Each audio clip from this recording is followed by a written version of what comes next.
इस बीच बीजेपी नेता का कहना है कि बेंगलुरु दंगों के पीछे पीएफआई का हाथ हो सकता है। बीजेपी प्रवक्ता जीवीएल नरसिम्हा ने न्यूज नेशन को बयान दिया है और उन्होंने कहा है कि हिंसा के पीछे पीएफआई जैसे संगठन का हाथ हो सकता है। और साथ ही साथ उन्होंने ये भी कहा कि वोट बैंक के लिए आखिर कांग्रेस ने चुप्पी क्यों साध रखी है। मंगलवार देर रात कर्नाटक की राजधानी बेंगलुरु में भारी हिंसा हुई, जिसमें 3 लोगों की जान चली गई और ये पूरी हिंसा हुई एक फेसबुक पोस्ट के जरिए। इस पर बातचीत करने के लिए हमारे साथ मौजूद हैं जीवीएल नरसिम्हा राव जी।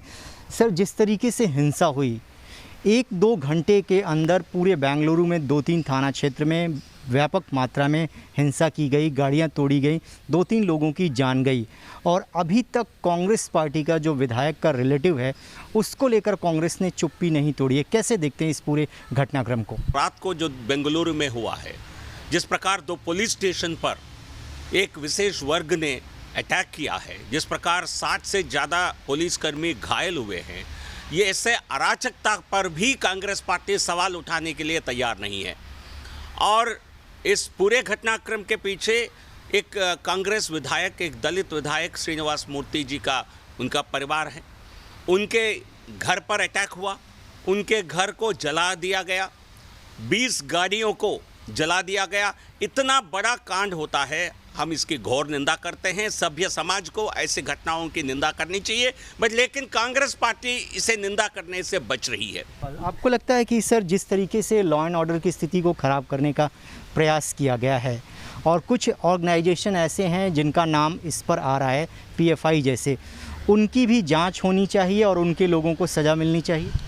बिल्कुल, ये जो ऑर्गेनाइज्ड, ये पूरा ऑर्गेनाइज्ड क्राइम इसलिए है क्योंकि कुछ ही घंटों में जिस प्रकार का बवाल खड़ा किया गया, इसके पीछे बिल्कुल एक सोची समझी एक साजिश नज़र आ रही है।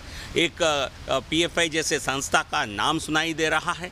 आप यूपी के वायलेंस में हो, सीएए के दौरान दिल्ली में जो घटनाक्रम हो, दिल्ली में जो वायलेंस हुआ हो, इन सब के पीछे कहीं ना कहीं कांग्रेस पार्टी के नाम का पीएफआई के नाम बाहर आती है।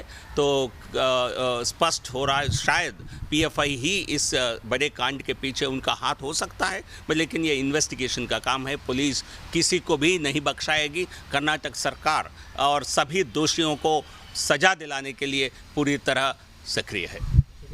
सरकार इस पूरे मामले में जितने लोग दोषी हैं उनको सज़ा दिलाने का काम करेगी, लेकिन प्रथम दृष्टया ये पता चला है कि इस पूरे हिंसा के पीछे पीएफआई का हाथ हो सकता है, ऐसा भारतीय जनता पार्टी के नेताओं का मानना है।